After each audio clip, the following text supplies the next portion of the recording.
Rolling, rolling, rolling. I think we're rolling. So, hey guys, welcome to part 3 of the ClockWorld Game Audio Video Series that I have taken upon myself to do. So let's jump right back in.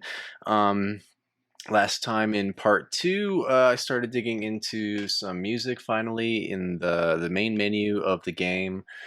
And this time, I'm just going to go in order of sort of the themes as they appear in the game. So the next thing that happens is the hub world, which is like the grandfather clock. You land inside, and that's where you run in um, different levels and stuff. So yeah, we can probably jump pretty quickly into this. There's not too much to say. Basically, since this is like hub world, home world, just some thoughts about the music. I basically wanted something that wasn't too like over the top, too in your face. I wanted something that would sit in the background nicely, and yeah, that was pretty much what I kept in mind. And I think kind of like before, started probably with some clock sounds and then just started mucking around with instruments until I had something. So let's waste no time this time. We'll jump right in, and then after I get through this, if the video is not too long, maybe I'll do a quick introduction to Fmod. And what Fmod is, it's called a middleware software, and it's basically a software that helps kind of prepare the sounds to be used in the game context. So after I finish producing things in Ableton or Pro Tools, I then take that audio, and before bringing it into the game, it actually goes into Fmod, and in there you can actually program further things that can be used in the context of the game engine.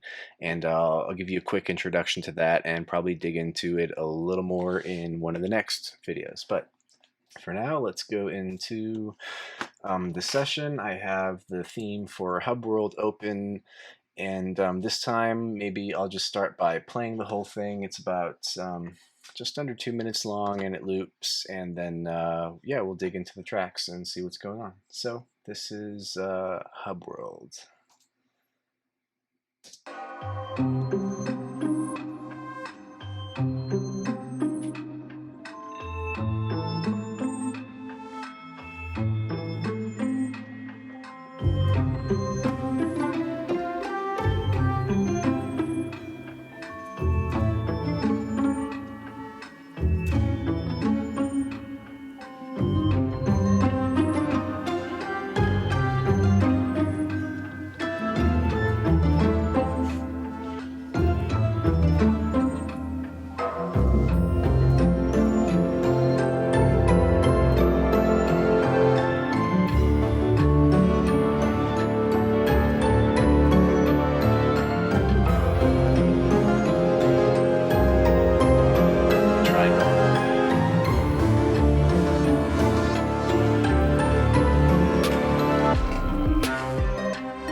So that's the loop. Yeah, that's the loop. So that plays and it keeps going while you are in the hub world, the grandfather clock. So where to start? There's a little more happening in this one already than you saw in that main menu theme. For those who aren't familiar with the Ableton software, These tracks here that are covered in blue, that have blue across, they're frozen, which means I've just kind of printed the audio temporarily to save computer power. There's nothing happening processing-wise on any of these woodwind tracks or any of these bass tracks. They're just instances of contact with the samples loaded, and everything's playing there. So I'll leave them frozen to just keep my CPU at bay. I have Fmod and Unreal Engine kind of running in the background, so this is a bit of an experiment to see how my computer will handle this, but so far it's okay. So maybe for this one, let's start with the clocks, because I think I probably got my start there, or perhaps also messing around with some of these keys and string parts. But you know, fuck it. Let's do it live, man. Do shit backwards. So with the clocks right off the top, we have some hits. Let's just dig through these right away and see what we got going on. Number one. Yeah. So strike ringing out right away with some ticky-tocks. That's layered up with this guy. What's this guy doing?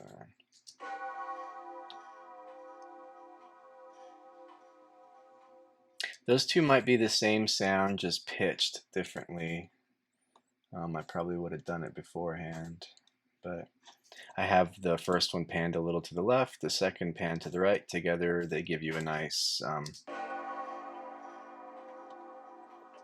sets the stage immediately. You can tell you're in a clock, obviously, and this one right here, it's reversed. Well, you'll hear it swooping in. It's gonna be pretty quiet. I'll do that again. I'll just turn it up temporarily. You can hear the reverse kind of, that just sucks you into the next section.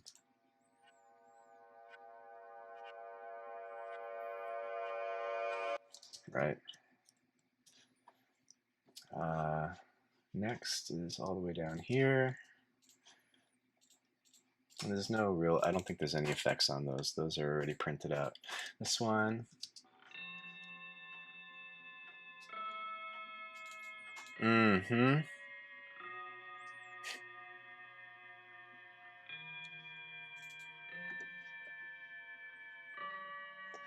Yeah, so that's that grandfather clock theme that I mentioned before. Do do do do do do do do. But I think I stretched this way out so it's slow, and the tooting is just like wobbling super hard in real time. You can hear that. Like if I speed this up again. It's a little closer, but yeah, it's stretched out. It's a little warped up just from the sample manipulation down here. I think that sounds really cool. It just sits in the background. And these next two look like tick-tocks, tick-tocks. Yeah. Woohoo! I actually wish I kept my processing on these, because this is pretty funky.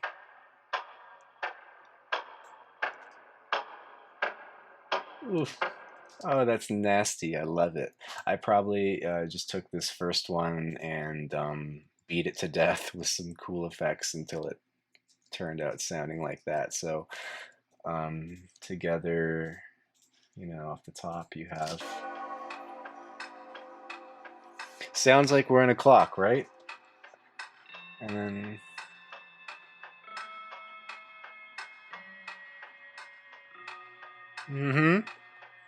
sounds like we're in a clock, and it sounds like things are not quite okay, which is exactly what we want.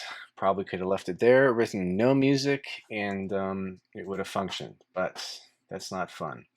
Let's check out in the next section. It's called risers. They're not really risers. That's just when the notes start building up. Ooh.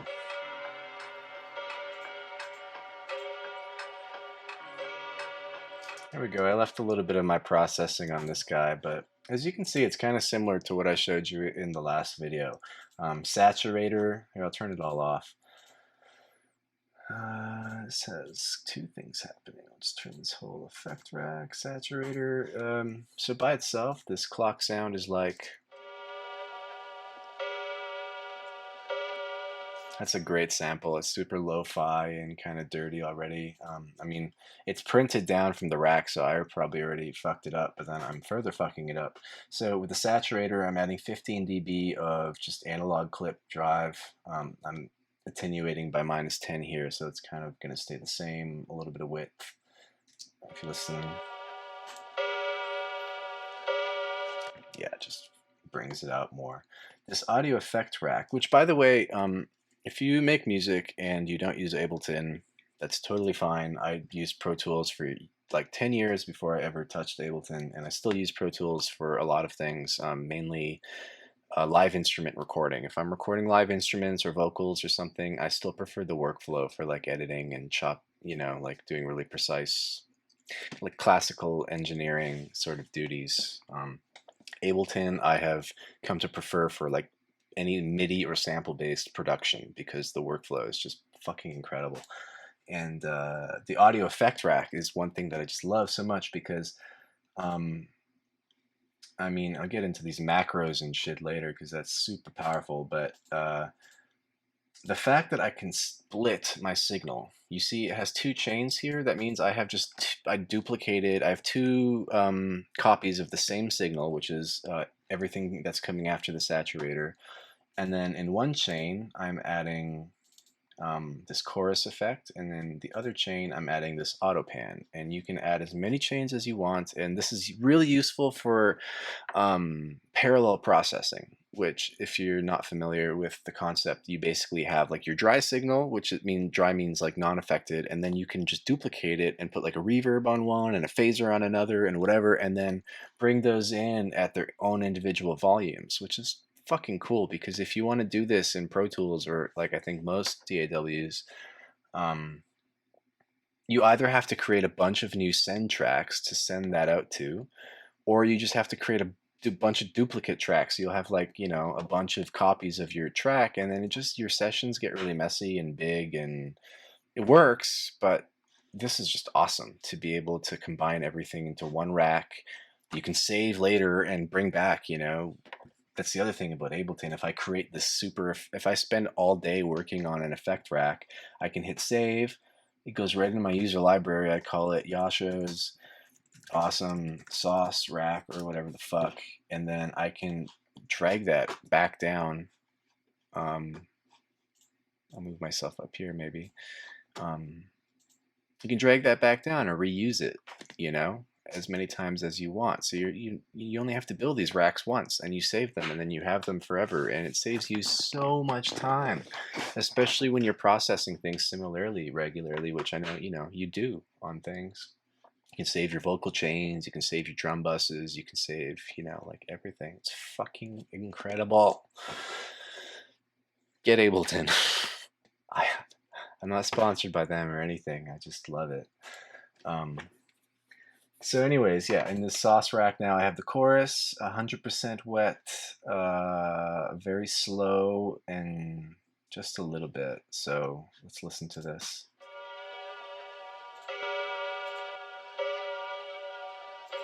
And then auto pan, so we're moving it in the stereo field now. If you have headphones on, you'll hear it going side to side.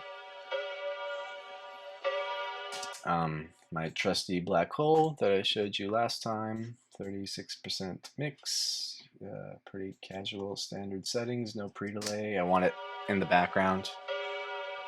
And then even more auto pan, faster auto pan. Just make it crazy. Yeah, now if you have headphones on, you really hear this kind of like, it almost feels like it's going around your head, which is cool as shit in my books. So here we go. Let's next clock sound.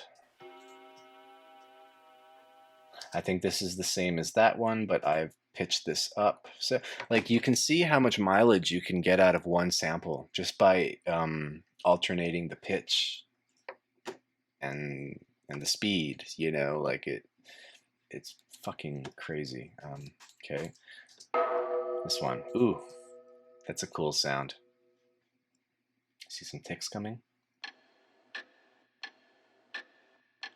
Yeah, so you know, there's Clock fucking City. All the clocks all together. When are they all? They're all playing mostly here somewhat.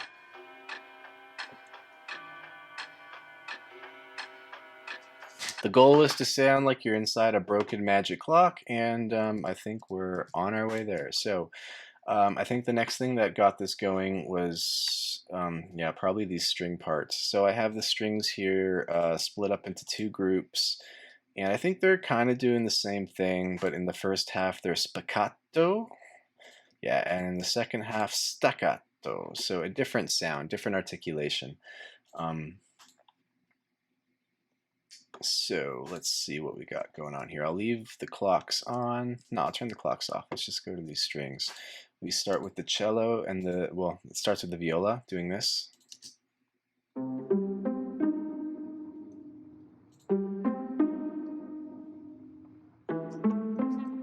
Right, and I'll add the cellos in because they're playing the bass note.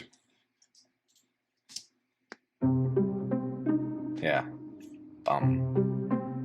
there we go.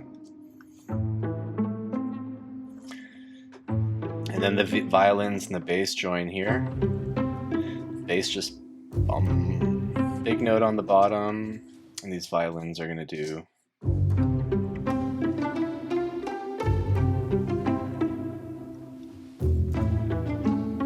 Yep. Second violins. Octave up. That's a quick and dirty way to put second violins in. You just copy your first violins and throw them an octave up. They're arranged like that quite often. You don't have to. You can make them play something else, but that's always going to sound good. I mean, in general, when you're arranging strings, you know, like obviously there are no rules, but you'll often see basses and cellos playing similar, if not the same thing, often an octave apart. The violas, you can then usually give them the cello part, but put them a perfect fifth up as far as the harmony goes. Once again, that's not a rule. You can make it a third, octaves, different part entirely, but a perfect fifth will usually sound awesome. And then violins, there you have choices. You can really like take them on a different melody path entirely, or if like, once again, you can take that cello part, shoot that an octave up, and leave it there, or maybe put it to a third harmony, or you know, if you leave it there, then you can make the second violins the third harmony from there, or the octave from the fifth. You know, like you're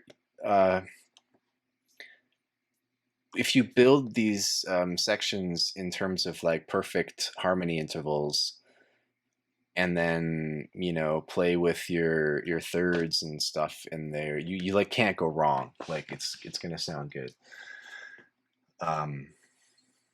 Yeah, and that's like really typical orchestra arrangement from what I understand, the books I've read and lots of music I've listened to and music that I've made. You know, it's very functional way of working.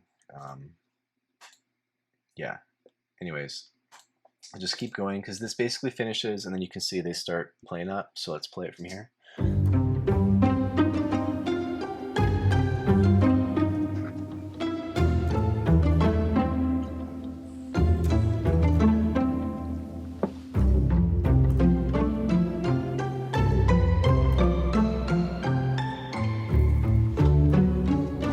I like this part because we are in 4/4 time signature, but this melody is running over the bar, and then there's a rest, you know, and the basses and the cellos are holding into that 4/4 nicely, but the violas and the violins are running this melody over the 4. I'll put the click on, and you can kind of hear how that works out. It's pretty cool.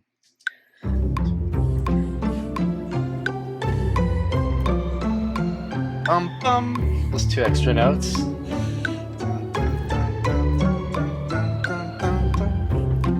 There you go.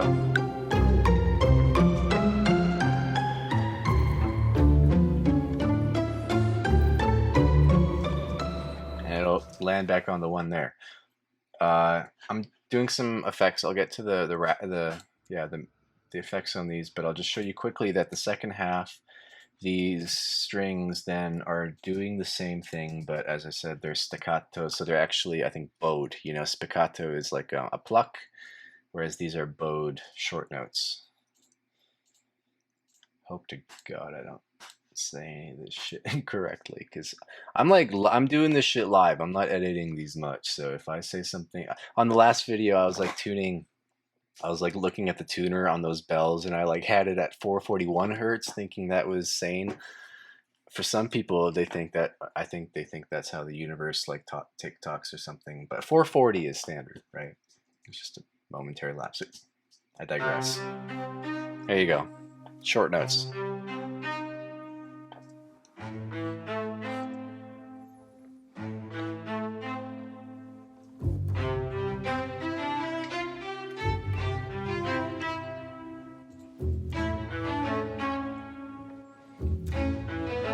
You know?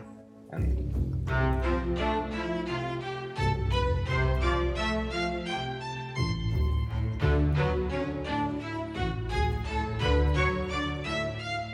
yeah, so same as the first half, just different articulation on the strings.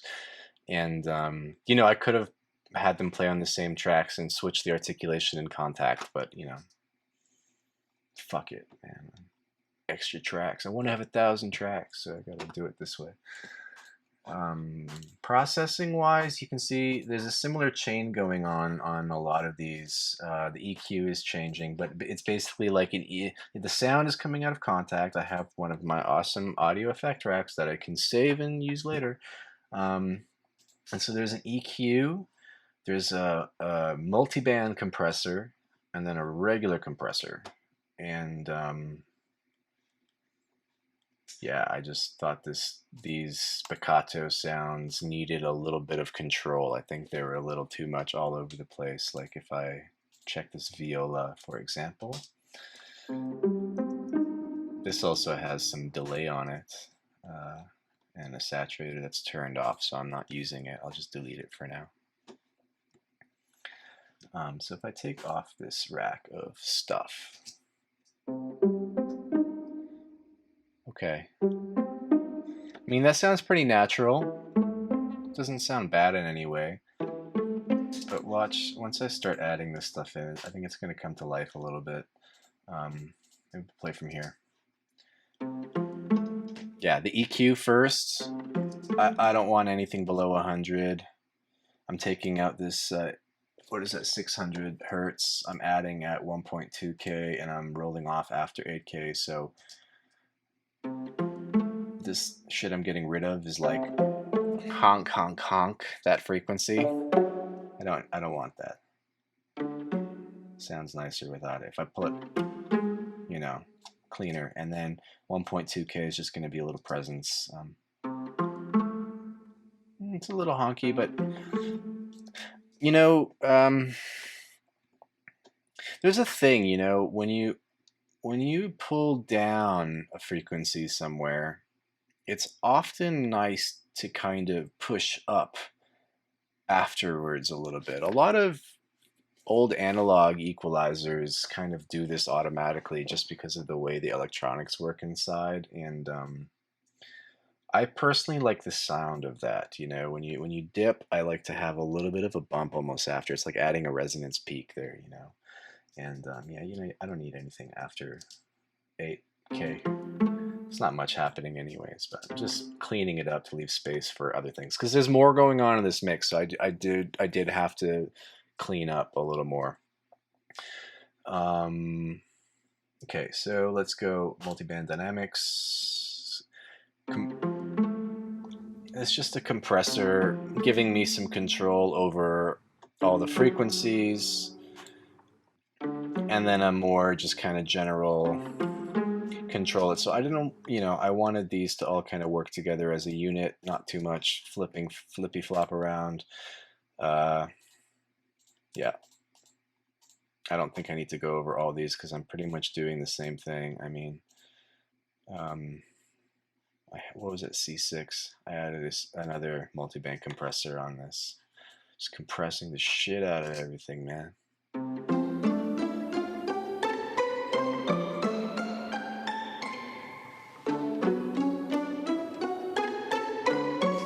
Yeah, I wanted it to be controlled and kind of like straight across. So that's what all the strings are doing in this track. So if I solo all those, let's see, I put this Celesta in right at the beginning. Yeah, you know, I don't know why. To me, that's the Harry Potter sound, the Celesta always. That I can just hear the theme already in my head. I'm such a fucking millennial, dude. And then when those, uh, when the rising parts start happening here, a harp comes in.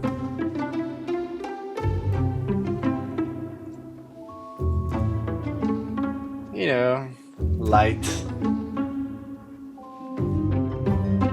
Ooh, no, the harp is doing this cool. These just little like runs, and it's as you can see, I have the auto pan going heavy, some reverb, and Crystallizer by Soundtoys is a fucking cool plugin, man. It's a granular echo synthesizer.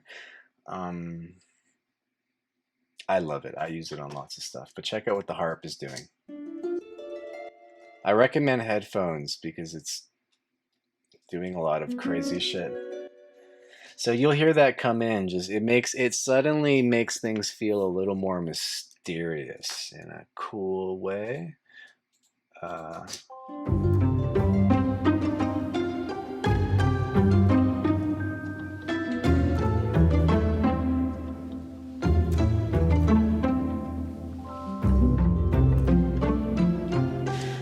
yeah, that's cool. So with these like bum bum bum bum bum bum bum bum bum bum bum, yeah, rises. I think I have that doubled up with a bunch of instruments.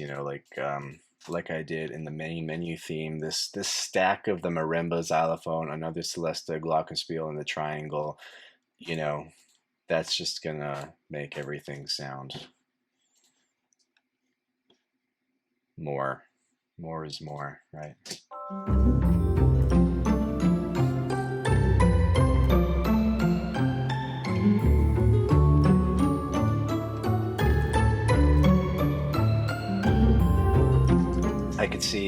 I can see I have anvils in here, so big fucking gonna hear that. It's quiet. I'm gonna turn that up.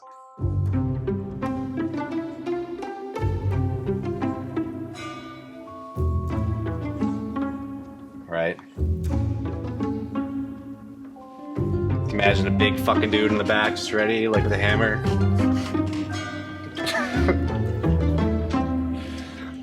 Yeah, anvils are cool. I like them. I like them. And then when the risers hit in the percussion here, we have big bass drums and timpanis joining in for some weight.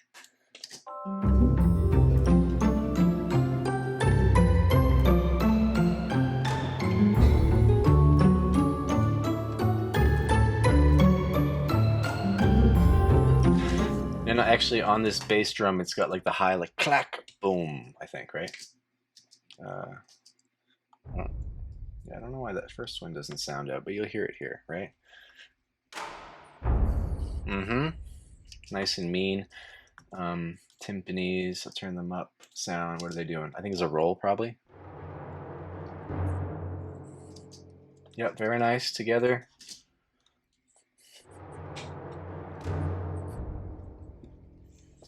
Great. Okay, so looking at the time, this is already so much longer than I thought it would be, and we barely got anywhere. Fuck me, man. Should stop swearing so much. I don't need to swear. I have a great vocabulary, but swearing is nice. So yeah, we have some accompaniment here in the woodwinds. First, just the piccolo flute, and then the oboe and clarinet join in. And then when the risers start happening, bassoon and contrabassoon join in. So let's listen to those.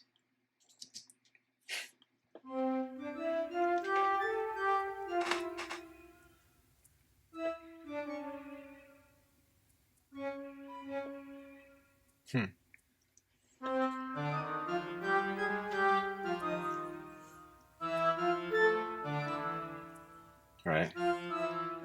And the big fucking.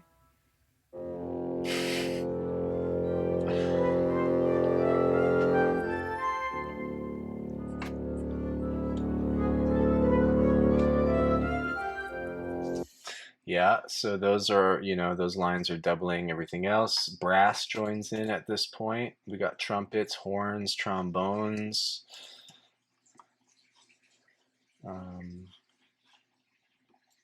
I always change the spot of me on the screen. It's so funny to me. Can't settle, man. Brass. Yes. I fucking love brass. Yeah.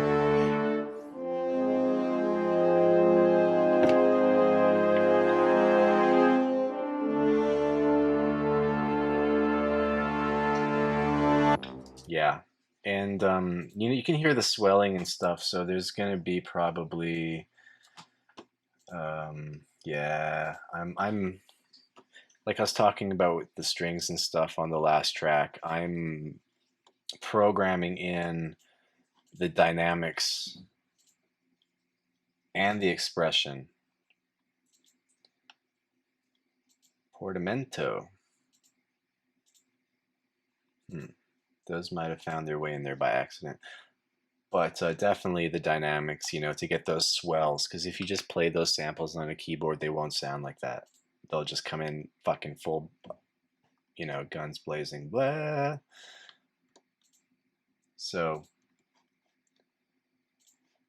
yeah, all of these are going to have this really detailed, like I went in and listened to how this would sound for each of these horns, You can hear them swell up,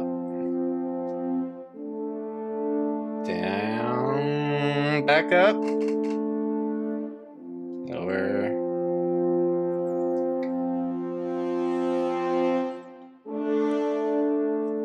So you can see there's a point when this line reaches about this high, the sound of the instrument, you can hear the dude blowing harder, Listen to that.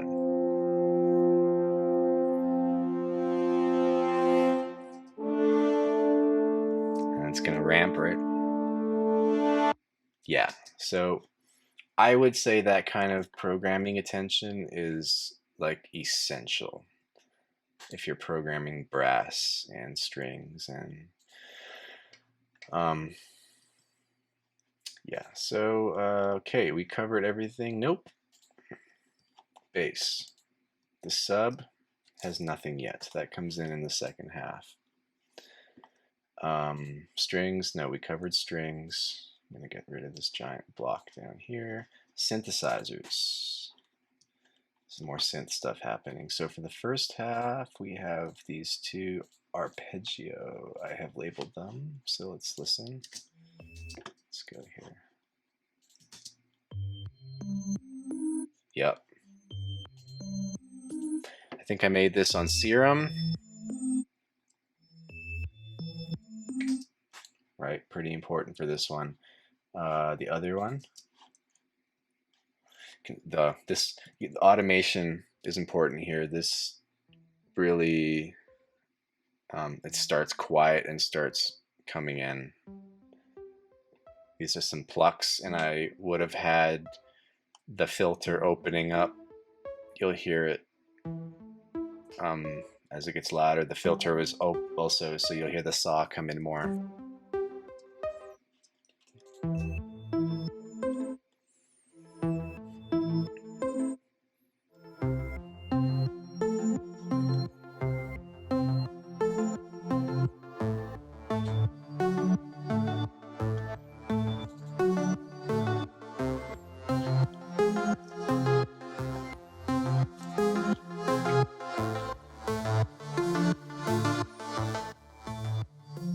Yeah, LFO tool for the ducking effect. You can hear it swooping up at the beginning of every quarter note. Some compression. Oh, this compressor is sidechained to the kick drum, which is important on the second half when the kick drum comes in, because whenever the kick hits, this ducks out of the way. So I probably have that on a lot of things. When this rise comes in, I have these two sounds I made with my Prophet that I think are fucking so cool. We'll listen to those here. The first one.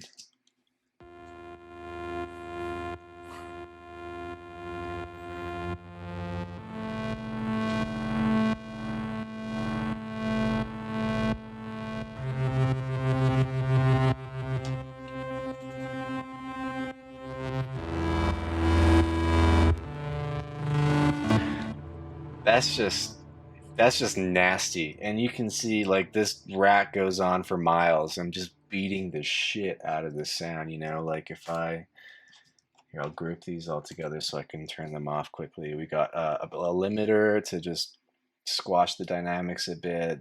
The OTT from Transfer Record, Steve Duda. I mean, I could use the Ableton version, but fucking Steve is great, so why not use that? Auto filter, saturator, two instances of Echo Boy, another Sound Toys favorite, just cool fucking delays, compressor to duck away from the kick when it comes in, two instances of LFO tool, one going ducking every quarter note, one ducking every bar slowly. So like that's, you know, I really went to town on this Prophet sound. And then the second one, also cool, I think. Let's check it out.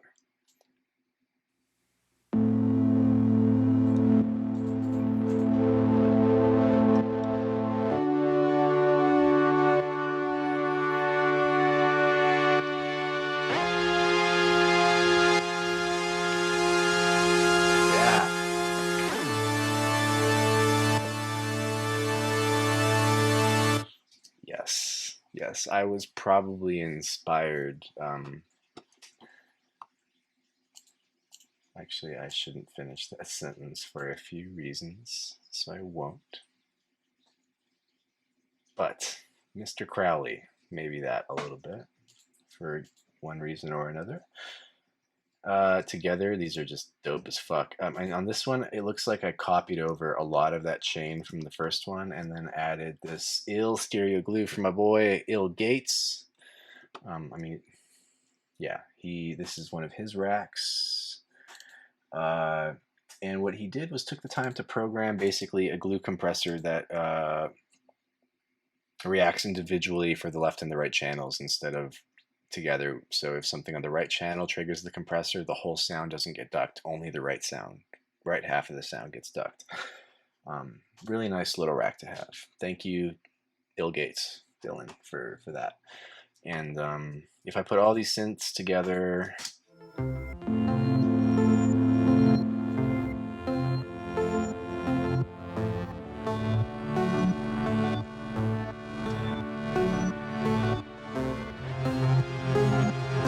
oh wait, I forgot I have pads too. Two pads here.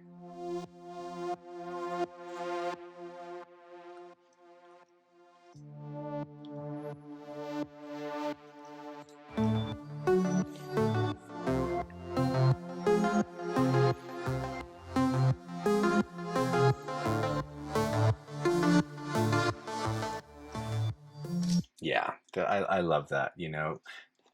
Having those kinds of synthesizer textures mixed in with all the orchestra stuff is just fucking cool as hell, man. Listen to this.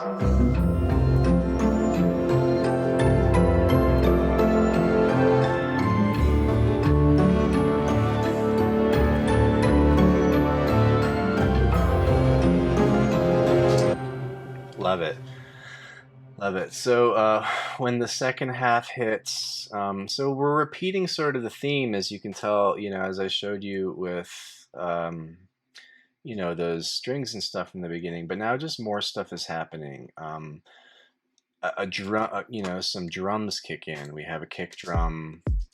We have a beat, drum, snare kind of beat, right?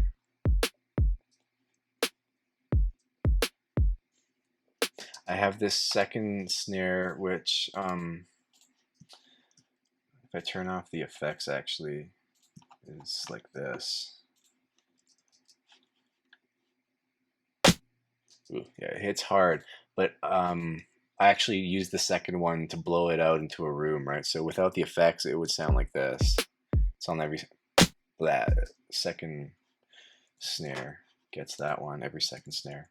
As you can see, one snare, two snare gets this. But with the effects, I have the EQ to take out all that low end because that's like a heavy snare sound. I actually don't want that from that snare. And I add first, well, I'll show you with the EQ. It turns into that. It's a clap, actually. It sounds like with a snare or rim shot or something like that. So the weight is gone, and then a short reverb.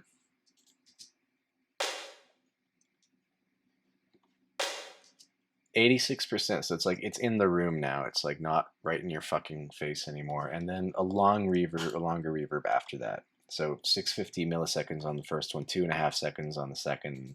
And what that does is it gives every second snare a room hit, right?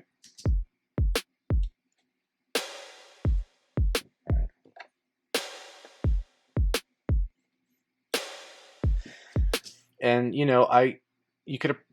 I could have just like automated a reverb to land on that first snare over and over again, but this is way cooler because not only does it add the room, but you have a different texture from the second sample. So in my mind, it's just that much more interesting. And sometimes, frankly, this is quicker because you can just place the hits where you want the verb and then fuck that sound up. Oh, I forgot this EQ here too, just to boost the high end, a little crispiness, right? Nice. Yeah. Not doing anything crazy on the kick, a little compression. This snare has a little bit of downsampling on it from the original sound, which, it's cool, I guess. What do we got here? A reverse crash, that just helps ramp the energy going into the next, before it loops, right? You'll hear that. Yeah, ride cymbal.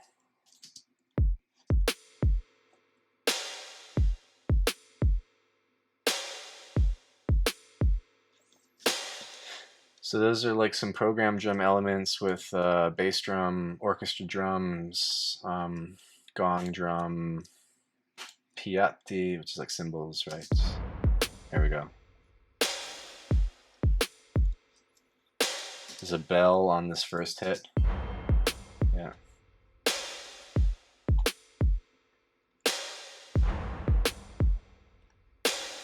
I added the trombones and tubas come in for the first and only time here. They're doing some cool stabs for the low part. Yeah, cool. It's like boom, meow. They're answering the drums, right?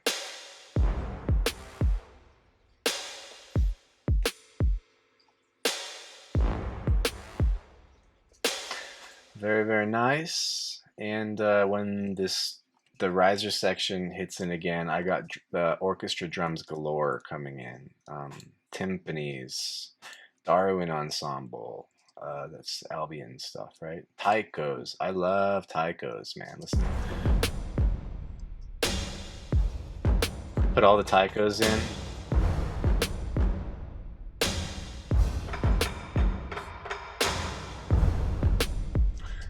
What else? Buckets, bombos, tumbeks, junes, I don't know how to say it.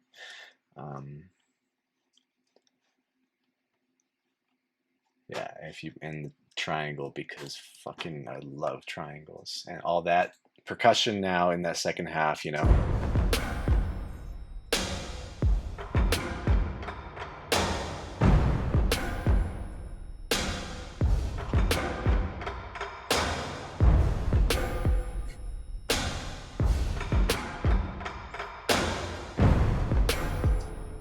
Everything's the same probably up here, except I see I've added these extra horns here.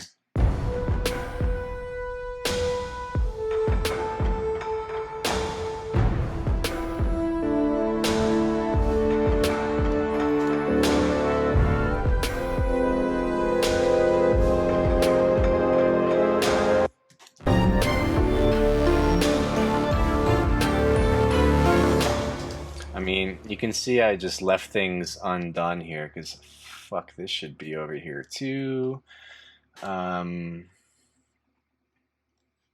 We have some new synthesizers joining the party. It's probably just, yeah.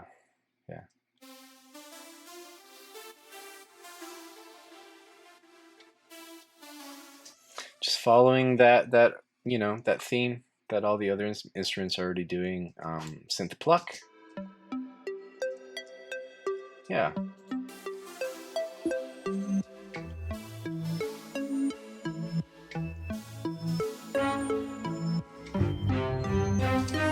And a sub, which is just a sample from my Prophet that I resample on Ableton all the time. I have some compressors on here that are, well, I mean, the subchain, you know, there's a lot of stuff going on in the subchain. They're just short notes, you know, to emphasize the first. And you can hear that erosion that I showed you in the last video, all that high-end fizzle, like without the erosion. You just get wow. If you don't have headphones or something with speakers on, you might not even hear that because it's so much low end. But with the sizzle, just helps it cut through. Saturate or OTT, some clipping, you know, beating the shit out of it. And unlike last time in the main menu track where everything was routed straight to the master bus, you can see here everything's going to sends only. And so I am doing a little bit of processing here. So a lot of the music is going to go to this basic chain, cutting off the low end. I'm using the Dylan's stereo compressor again. And then the fat rack. You might have heard of the fat rack. It's a rack that adds fatness and all kinds of other crazy shit. I like using it on very mild settings. Yeah, shout out to the producer Dojo for this one. I took kind of the fat rack from there and modified it to my own needs. I made it a little less intense because it was a little intense.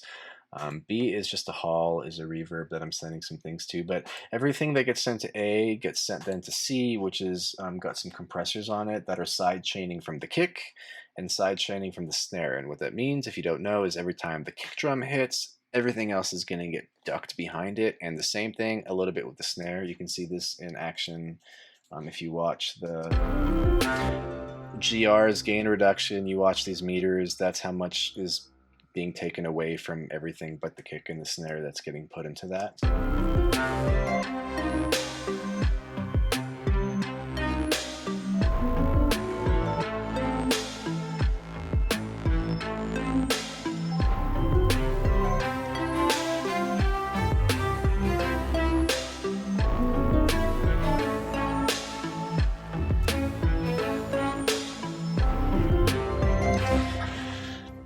Yeah, so cool little marriage between, you know, a little bit of electronic music programming and orchestra stuff, all living happily ever after in the hub world theme. I think the only thing I didn't pull up was this SF sound effects. These are just, it's just a riser. Sorry.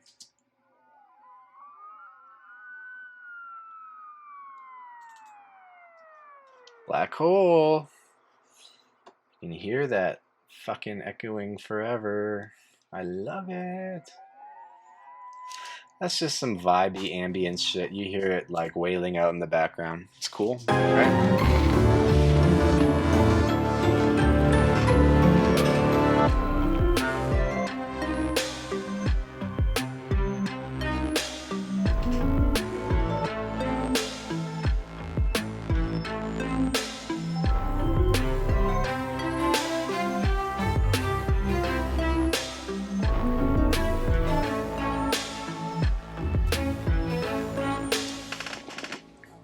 Yeah, so a lot more stuff, like I said, going on in this track versus the last one.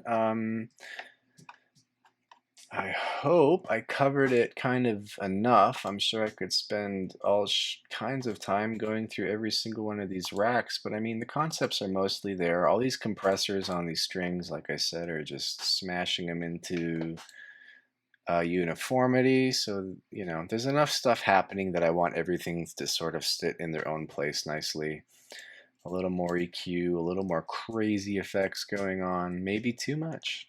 I don't know, but you know, why the fuck not? We have all these cool tools, and I frankly am not afraid to beat a sound to a pulp until it sounds either the way I want it to or like something else that I didn't expect, which happens a lot. And then I like it, and I'm like, okay, let's keep that, go from there. So the compressor goes onto the pre-master, which has this G clip on it, but I'm not using it because once again, I'm not producing this stuff to need to hit super hard or loud. It's just not a priority for these tracks.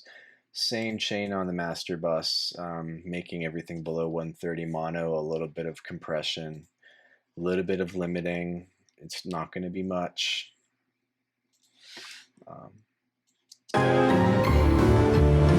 Well, more.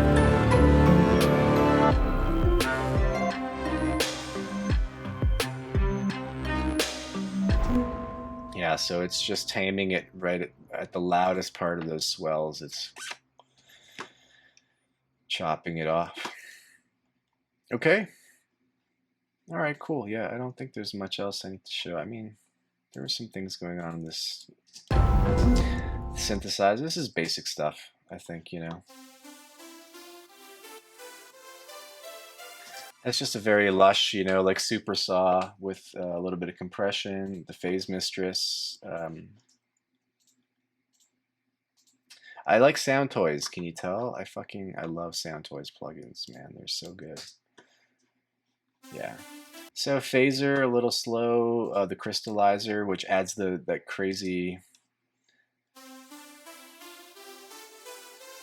Turn this all the way up.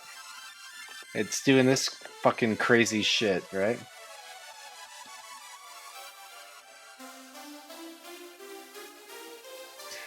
I just want a little bit of that in there. Auto pan, sidechain on the kick. I mean, you can tell, you know, I'm sidechaining everything at this compression stage of the returns here, but also individually on tracks, and that is a-okay, man. I want that kick and snare to sort of pump this song, but not, it's not a song really, but the track, and you know, it works.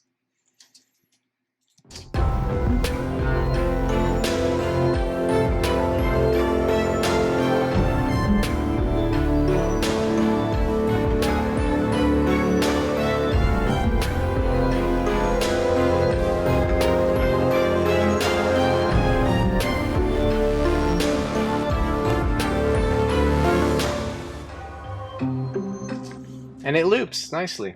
I like it.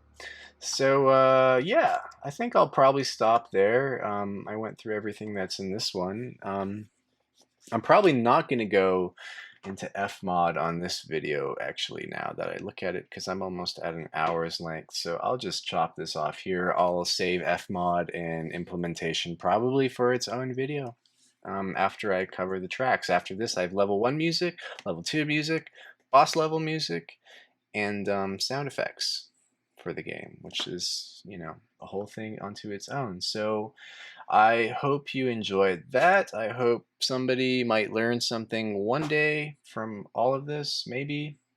That would just be dandy. If not, I hope it at least was entertaining. And yep, thumbs up, like, subscribe, bell icon. That's what all the YouTube people say, right? I don't give a shit, but I hope, you know, if you do it, that would be cool, because then you'll get to see these videos when they drop. So, yep, I'm going to stop it there. I will see you guys on the next one for part 4. Peace out.